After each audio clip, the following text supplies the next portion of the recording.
Sa mga balitang mayroong pag-asa, higit 1,000 katao na bautismohan sa Revelation of Hope Evangelism sa South Central Luzon Conference. 500 katao na paglingkuran sa libreng serbisyong medikal sa San Pablo City. Kabataan ng South Occidental Mindoro 2 nagkaisa sa isinagawang youth banquet. Teen Ministry Seminar pinangunahan ng Women's Ministry sa Ilocos Norte. 37 kabataan mula sa GMA Adventist Church at Dasmariñas 2 opisyal na na-induct bilang ambassadors. Medical mission sa Pola Oriental Mindoro isinagawa ng Heaven Bound Ministries Philippines. Christian Couples Banquet sa Rojas District nagpatibay ng pagsasama ng mga mag-asawa. Lahat ng iyan ihatid mula sa tanggapan ng Hope Channel North Philippines. Ito ang Hope Today HCNP News.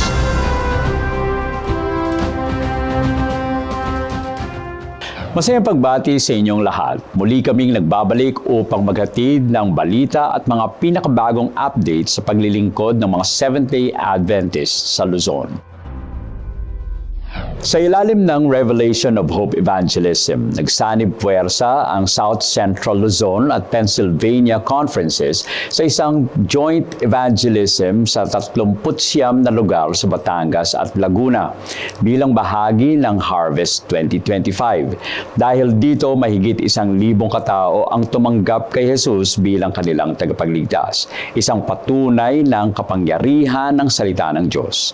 Si Shaina Jessa Bondad para sa report. Binigkis ang 39 sites mula sa Laguna at Batangas sa isang makasaysayang pagtitipon para sa kulminasyon ng Revelation of Hope Evangelism dito sa Santa Rosa Sports Complex Laguna na magkasamang pinangasiwaan ng South Central Luzon Conference at Pennsylvania Conference bilang bahagi ng Harvest 2025. Nagsilbi rin ang araw na ito bilang Grand Sabbath Fellowship para sa mga iglesia mula sa dalawang lalawigan. Dito, nasaksihan ang makapangyarihang patotoo at testimonya ng ilang volunteers at missionaries. Napuno rin ang buong Sabbath ng makalangit na musika mula sa iba't ibang grupo na lalong nagpayabong sa diwa ng pagsamba at pasasalamat.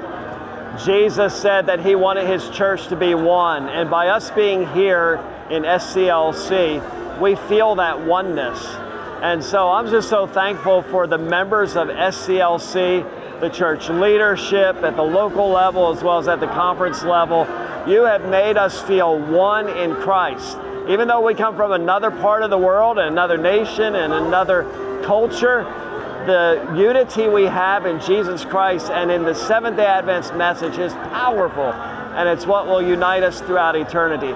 And to our new friends and our new brothers and sisters in the faith, I'm just so thankful for you. I'm so blessed to know that you are our new brothers and sisters in this faith. And I look forward to us reuniting around the tree of life in heaven. What a wonderful experience that's going to be able to reminisce on what God did here. Stay faithful to Jesus, stay in the church, build your family in the church, and God will bless you immensely. Mainit na tinanggap ng Southern Asia Pacific Division Headquarters sa Silang Cavite ang 96 na guest evangelists and volunteers mula sa Pennsylvania at Blue Mountain Academy sa dalawang batch ng kanilang pagdating noong March 19 at 21. I was so excited to be able to work with South Central Luzon Conference. When we first started this project, we called Pastor Arnel Gabin. We said, where should we go? We looked around here and we said, you know, this mission here is blessed with so many people who come here all the time. And he suggested we go to South Central Luzon Conference. Ever since then, I knew that this was the right place to go. I worked in the Philippines for 15 years. The very last place I got to visit before going back to the United States was South Central Luzon Conference. So when I got together for the first time with your 3 executive officers, we talked about the plans, we talked about what we wanted to do. They were excited, we were excited, and everything just has come together. It's been something that's come from God ever since, and we have been blessed to work with your leaders. Kasama rito ang mga lektura sa kalusugan at mga mensahe ng pag-asa mula sa aklat ng Revelation. Kasabay nito, buong pusong naglingkod ang mga pangkat ng medical mission services na binubuo ng mga medical professionals and volunteers mula sa Pennsylvania, South Central Luzon Conference, Adventist Medical Center Manila at Isabela na nakapaglingkod sa halos 10,000 mga pasyente. Sa biyaya ng Diyos, may kabuuang 1,009 na bagong mga mananampalataya ang tumanggap kay Kristo sa pamamagitan ng bautismo. Bitbit ang bagong pag-asa ng buhay at kaligtasan sa kabila ng mga hamon ng panahon. Ang gawaing ito ay isa lamang sa maraming hakbang ng ating tanggapan sa Southern Tagalog para sa programang Harvest 2025 One-Year Evangelism Strategy ng Sentro ng Gawain sa Southern Asia. Masaya ako dahil nabinyagan ako. Na-realize ko na ang sarap palang mapalapit kay God. And ayun, masaya ako na may nag-udyok sa akin sa ganitong paraan. Nagpapasalamat tayo sa Panginoon ng pag-aani sa kanyang pagpapadala ng mga manggagawa mula sa ibayong dagat upang tumulong sa kanyang gawain. Tunay na marami ang aanihin, ngunit kakaunti ang mag-aani. Naway positibo tayong tumugon sa pagtawag ng Panginoon upang makibahagi sa kanyang pag-aani. May lugar ka sa bukirin ni Jesus. Mula rito sa Santa Rosa City, Laguna, ito si Shaina Jessa Bondad, naghahatid ng balitang may pag-asa para sa Hope Today HCNP News. Mahigit 500 individual nakatanggap ng libreng serbisyong medikal sa pangunguna ng South Central Luzon Conference Medical Team. Sa tulong ng mga volunteer at partner organizations, matagumpay na naipakita ang malasakit ng bawat isa sa komunidad. Ang masayang kaganapan sa balitang may pag-asa ni Michelle Sara. Isang matagumpay na medical mission ang isinagawa sa Barangay Bautista, San Pablo City, Laguna, kung saan mahigit 500 katao ang nabigyan ng libreng serbisyong medikal. Pinangunahan ng SCLC Medical Team ang serbisyong medikal sa naturang lugar sa pangangasiwa ni Health Ministries Director Pastor Experion Pegalan at Brother Ariel Ramirez. Katuwang rin sa gawain ang mga kapatiran mula sa Iglesia ng San Bartolome at San Miguel, gayon din ang sangguniang barangay ng Bautista. Nagpunta kami dito sa Barangay Bautista. Kinausap namin ang pamunuan ng barangay, kay Kapitan John Darrell. Ay nalaman nila ng Adventist ay mayroong ganitong passion ng pagtulong. At natutuwa tayo, sila ay nag-provide ng mga gamot at ang mga tao nila kumpleto. Nakaka-impress na ang mga ganitong barangay ay organized sa ganitong programa. Ngayon, tayo naman ay nagsama nga ng 2 medical doctors, 3 dentists. At natutuwa tayo na daan-daang mga taga-kababayan natin sa Bautista ngayon ang nandito. Unang-una, ang pasasalamat at nag-conduct dito ang 7-day Adventist. Napakalaking tulong. Tayo po ay napakalayo sa ating bayan, sa ating mga ospital. Lalo't higit ang aming mga kanayon ay hindi naman ganun karaming pera o hindi ganun merong kakayahan. Napakalaking tulong, lalo't higit sa ating mga maralitang mga mamamayan, mga kabarangay. Ilan sa mga serbisyong handog ay ang libreng medical check-up, dental at eye care services, pati na rin ang blood type at blood sugar testing. Bukod dito, ibinahagi rin ang mga babasahing naglalaman ng mensahe ng pag-asa at pananampalataya upang magbigay inspirasyon at patibayin ang espiritual na aspeto ng buhay ng mga dumalo. Ako po yung nagpa-optal, medical, tapos bunot. Sinamantala ko na po kasi maayos naman nila po akong tinanggap. Ay okay naman po at maganda kanilang serbisyo. Babait sila at talagang pinapaalam na magaling kung paano ang paggamit ng kanilang nireseta. At tinuturo talaga nila kung paano ang pag-inom pati ng mga gamot. Ang matagumpay na programang ito ay patunay ng lakas ng pagkakaisa at diwa ng volunteerismo sa paglilingkod sa kapwa. Ipinakita nito na sa bawat pagbabahagi ng serbisyong medikal at mensahe ng pananampalataya, ang bawat isa ay hindi lamang tumutulong sa pangangailangang pisikal, kundi nagtatayo rin ng isang matibay, mapagmalasakit at may pag-asang komunidad. Mula rito sa Barangay Bautista, San Pablo City, Laguna, ako si Michelle Sistara, nag-uulat ng balitang may pag-asa mula sa Hope Today. Ang mga kabataan mula sa South Occidental Mindoro 2 District ay nagsagawa ng isang espesyal na banquet bilang pag-alala sa pag-ibig sa gawain at sa Panginoon. Ang okasyon ay nagbigay kasiyahan at inspirasyon sa bawat dumalo rito. Nagbabalita si Crisel Cadyao. Masayang nagdiwang ang mga kabataang Adventista ng South Occidental Mindoro 2 sa ginawang banquet night sa Grandia Restaurant and Venue sa Jose Occidental Mindoro na may temang A Sweet Harvest of Love. Ito ay bilang pag-alala sa pag-ibig para sa gawain at lalo't higit ang pag-ibig para sa Panginoon. Sa pangunguna ng Somtho Adventist Youth Leaders at suporta ng mga kapatiran sa distrito ay naisakatuparan ang nasabing programa para sa mga kabataan. Isa pong kagalakan ang pagtatagumpay ng programa ng Adventist Youth, ang Banquet 2025 with the theme of Sweet Harvest of Love. At ito po ay talagang pinaghandaan ng ating pong mga AY leaders ng ating pong distrito at kami po ay lubos na nagpapasalamat sa inyo pong pagsuporta at walang sawang paggabay sa amin ng mga kabataan. Naging pangunahing tagapagsalita si Pastor Jezimel Cesar, District Pastor ng SOM2 sa nasabing selebrasyon. Ibinahagi niya ang kahalagahan ng pagtatanim ng pag-ibig para sa iba at lalo't higit para sa ikatatapos ng gawain ng Panginoon. Ang layunin po nitong Banquet 2025 ng SOM2 na pinamagatang The Sweetest Harvest of Love ay upang ihanda ang kabataan sa taong ito sa programa po ng pangsanlibutan na Harvest 2025. At ngayon, nakita ng mga kabataan sa magitan ng programang ito na kailangan palang itanim ang butil ng pag-ibig sa taong ito upang makapagdala at makapag-akay na makaluluwa sa ating Panginoon. Ngayon, ang sumto ng mga kabataan ay handa na maghayo at makisangkot sa Harvest 2025. Nagbigay din ng kaalaman tungkol sa tamang asal at pakikipagsalamuha ng isang kabataan lalo na sa formal na mga pagtitipon. Ito ay nakatulong sa mga kabataan na mas maging bukas sa pakikipagkaibigan sa iba na maaari nilang madala sa paanan ng Panginoon. Ang Banquet 2025 po na ito ay napaka-memorable sa akin.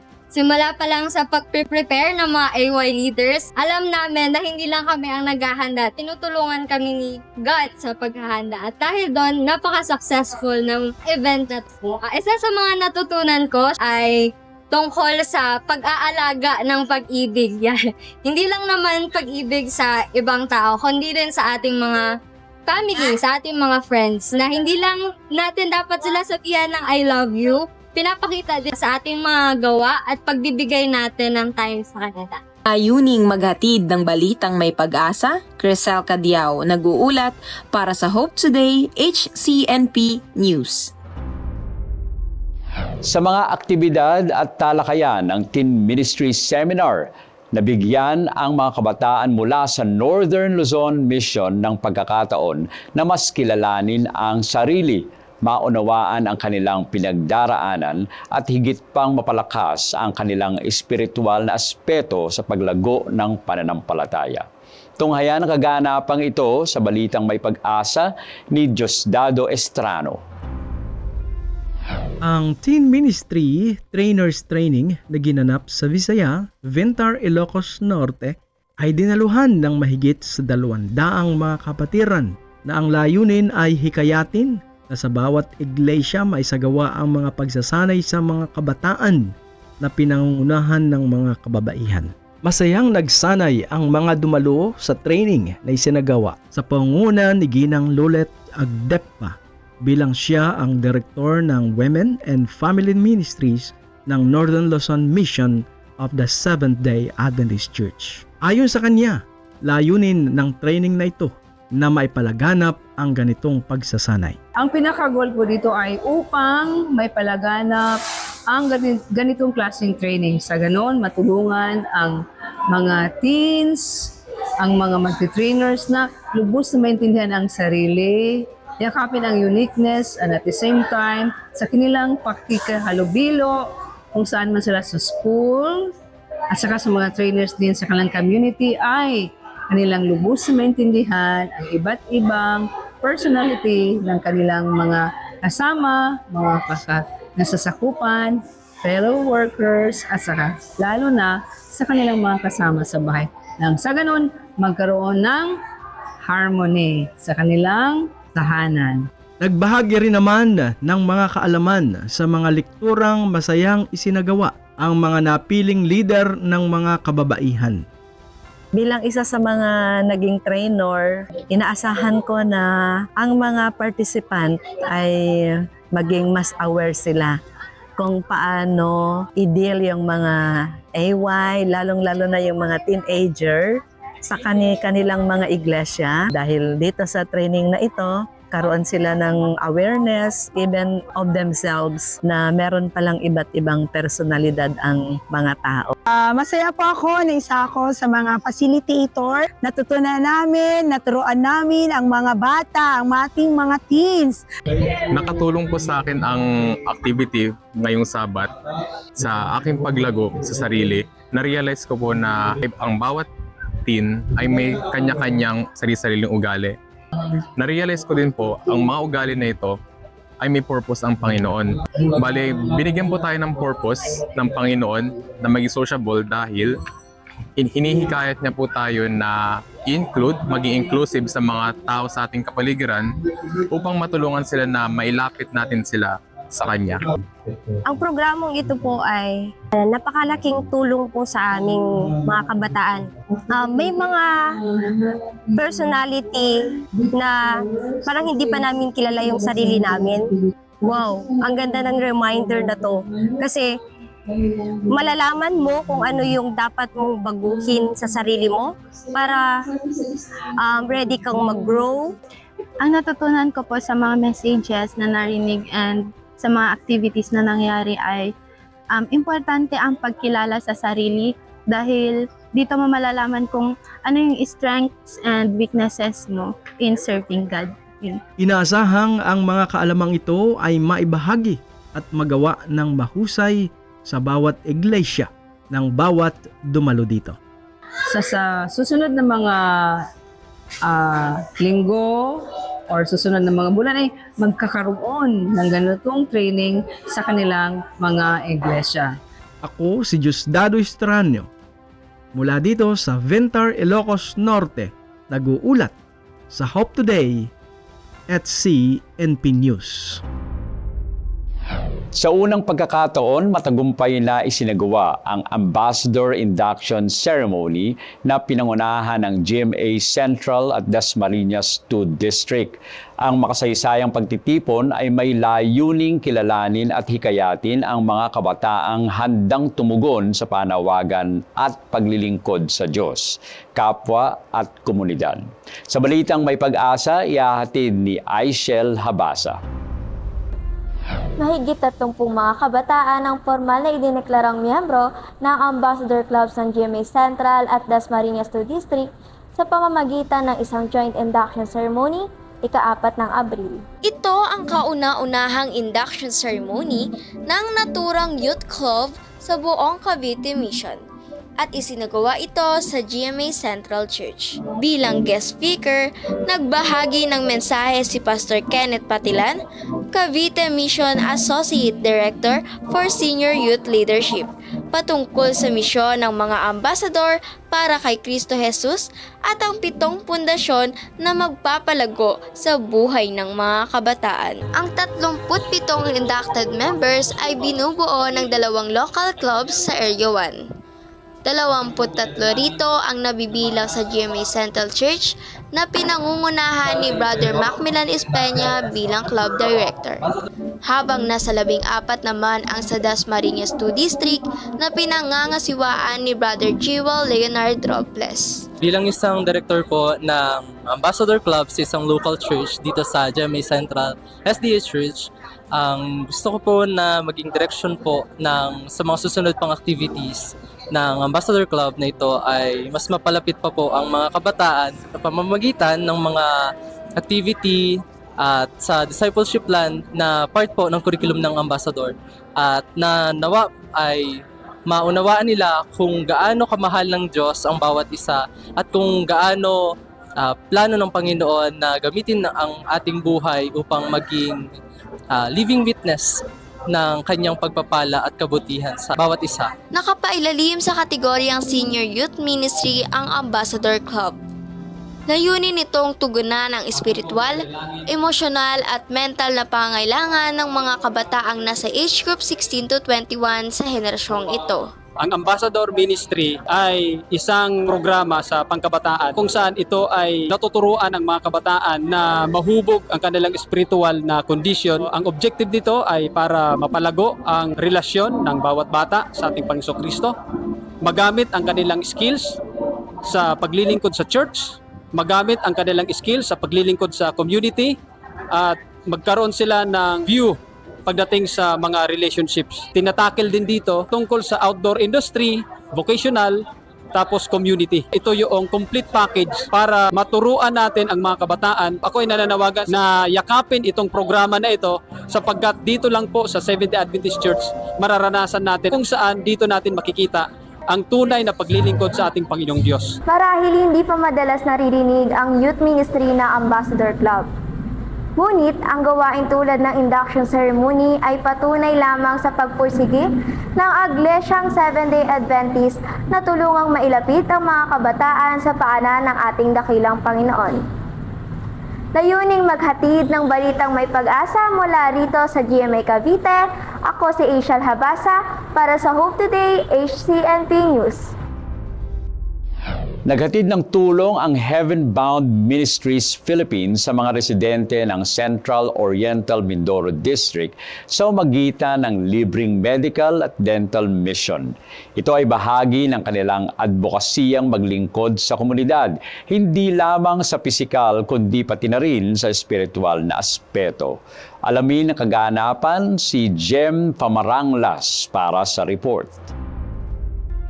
Sa layuning muling magbahagi ng mga biyayang patuloy na dumadaloy mula sa ating Panginoon, nagkaroong muli ng medical at dental mission ang Heaven Bound Ministries Philippines sa lugar ng Quebrada Beach. Kasama sa mga nagpaabot ng tulong medikal ay ang mga medical missionary doctors, dentists and nurses na nagmula pa sa malalayong lugar, Trailblazer Club at mga kapatiran ng distrito. Makikitang nakasuporta rin sa gawaing ito ang pinakabagong presidente ng misyon na si Pastor David Morado. Ako po'y natutuwa na maging bahagi ng gawain ng Heaven Bound dito sa kanilang sinagawang medical mission dito po sa barangay ng Kalima. At kasama natin ang ating mga medical missionary na mga doktor, dentista at mga volunteers na kung saan ay isinasagawa natin ang libreng check-up at saka pagbunot ng ngipin. Natutuwa tayo sapagkat muli tayong nakapaglingkod sa ating mga kaibigan dito po sa barangay ng Kalima sapagkat alam natin ang pangangailangan ng komunidad. Kaya pinupuri ko ang Panginoon na muli tayo nakapaglingkod sa lugar na ito at patuloy na ito'y maging pagpapala sa community at ito ang maging dahilan para makilala nila ang ating Panginoon.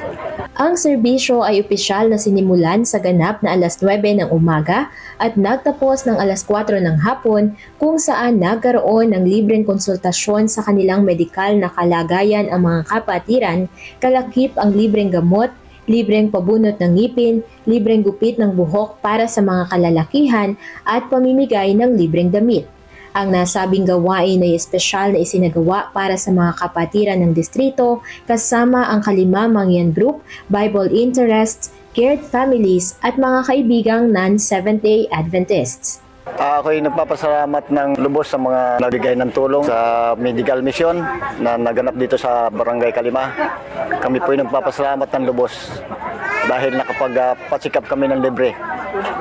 Kaya kami taos-puso nagpapasalamat sa inyong lahat. Sumama ako kay Sister Percy at saka kay Manang Leti para may medical mission daw dito sa Kalima.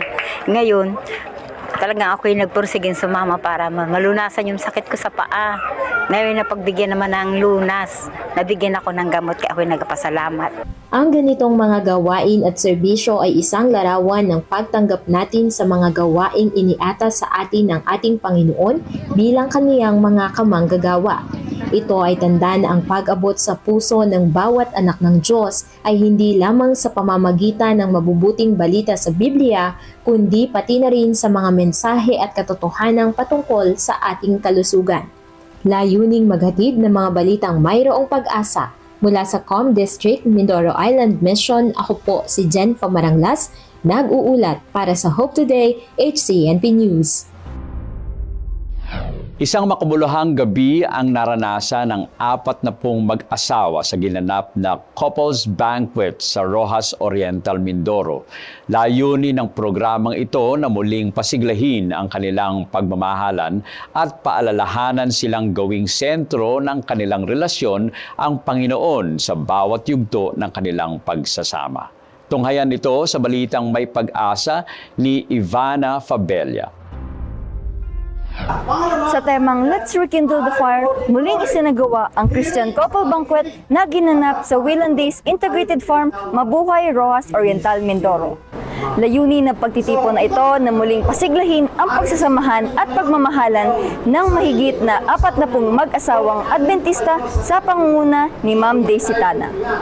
Ang gusto ng Christian Couple Circle ay magkaroon ng isang magandang programa sa distrito ng Roxas.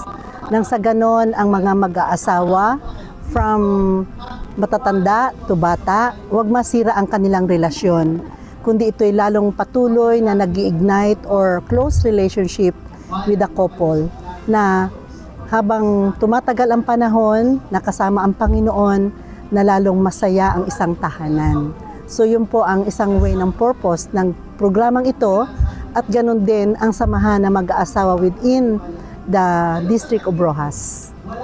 Dumalo dito sa MIM President Pastor Dave Morado at Family Ministry and Stewardship Director Pastor Jebreb Silino na nagbigay ng mensahe patungkol sa karakteristik na meron ang mga mag-asawa.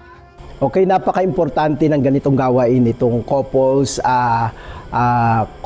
banquet ng ating mga mag-asawahan sa loob ng church. Sapagkat dito sa ganitong paraan, pinagtitibay natin yung kanilang pagsasama, pagmamahalan. Isa ito sa nagno-nurture sa kanila. Kaya dapat ang bawat iglesia, bawat distrito nagkakaroon ng ganitong programa, dito sila lumalago. At dito nila ina-affirm yung kanilang sinumpaanong sila ay magsama.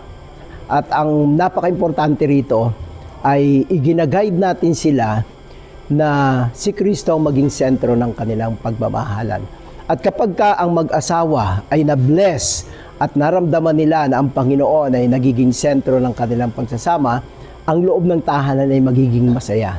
At ang mga anak na nurture sila, na sila'y lumalaki na nakikilala nila ang ating Panginoon sa pamamagitan ng pag-aaruga sa kanila ng kanilang mga magulang. At ito rin nakaka-establish tayo ng magandang relasyon. Kaya napaka-importante ng ganitong programa, pinupuri natin ang Panginoon na ang Roxas District, you have intentional program for the couples banquet. We praise God for the success of this program. Ito ay isang natatanging paraan upang patibayin ang kanilang relasyon at ipagdiwang ang kanilang pagmamahal sa isa't isa. Mula dito sa Mindoro Island Mission, ako si Ivana Fabella para sa Hope Today, HCNP News.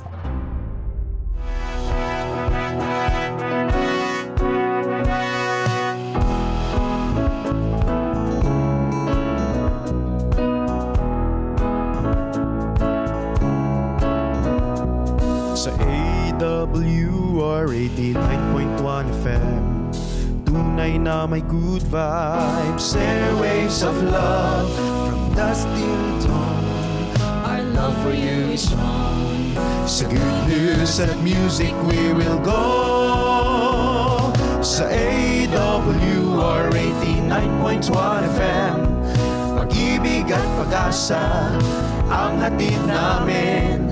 Tune in, and hear the joyful sound sa AWR. Love and faith abound. So don't change the dial, don't hesitate. AWR, it's all so great. With every hymn, with every word, we're here to lift you up every single time. Sa AWR 89.1 FM, programang Health and Family ang hatid namin. Tune in, and hear the joyful sound sa AWR. Love and faith abound. So spread the word, let everyone know. Sa AWR FM, blessings flow. Mula gabi't umaga, kasama mo kami. Sa AWR 89.1 FM. Yan muna ang mga balitang aming hatid ngayon. Palaging tumutok sa Hope Channel Philippines para sa mga updates sa ating mga kapatid at kanilang mga paglilingkod sa buong Luzon ngayong taon. Tuloy-tuloy pa rin ang online programs and services dito sa Hope Channel North Philippines at sa lahat ng Adventist Facebook pages na naka-flash ngayon sa inyong screen. Laging subaybayan ang mga programang hatid ng Adventist World Radio sa buong Mega Manila sa AWR 89.1 FM. Mapapanood din ang teleradyo ng mga programang iyan sa Facebook pages ng Adventist World Radio Manila, North Philippine Union Conference, Central Luzon Conference at Adventist Medical Center Manila. Sa aming mga kaibigan news contributor, tuloy-tuloy pa rin ang aming pagtanggap ng mga balitang nais ninyong maisama sa ating mga news episodes. Ipadala ang mga ito via email sa news@hopechannel.ph o gamitin ang hashtag na HCNP News sa inyong mga social media post. Mula dito sa Hope Channel North Philippines, ako si Pastor Sherman Fidakan. At ito ang Hope Today, HCNP News.